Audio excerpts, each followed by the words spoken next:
ছোটবেলার সেই স্কুল জীবনটা কতই না ভালো ছিল।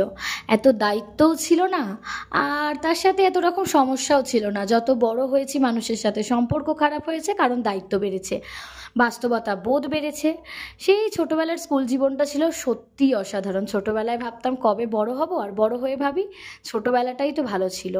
স্কুল, পড়াশোনা, স্কুলে বন্ধুবান্ধব, টিফিন নিয়ে যাওয়া, খেলাধুলা, খাওয়া দাওয়া, সমস্ত কিছু। তখন কোনো রেষারেষি ছিল না যদিও। আজকে অনেক দিন পর বাড়িতে বানিয়েছিলাম হলুদ চাউমিন। স্ট্রিটে তো আমরা অনেক রকম চাউমিন খেয়েই থাকি, আর স্কুলের টিফিনে এইটা ছিল একটা বেস্ট টিফিন। যেদিন এই চাউমিন টিফিন বক্সে থাকতো সেদিন অপেক্ষা করে থাকতাম কতক্ষণে টিফিনের বেল বাজবে আর এই টিফিন আমরা খুলবো। টিফিন খোলার সাথে সাথে শেষ হয়ে যেত। সত্যি এটা নস্টালজিয়া বস। এই চাউমিনটা যতবারই বাড়িতে রান্না করে খাই না, সেই যেন ছোট্টবেলার স্কুল জীবনের কথা, ছোটবেলার সমস্ত কিছু মনে পড়তে থাকে। তো যাই হোক, আজকে অনেক দিন পরে এই চাউমিন বানিয়েছিলাম ব্রেকফাস্টের জন্য। খেতে কিন্তু অসাধারণ হয়েছিল। হাজার স্ট্রিট স্টাইল চাউমিনের মধ্যেও দিস ইজ দ্য বেস্ট।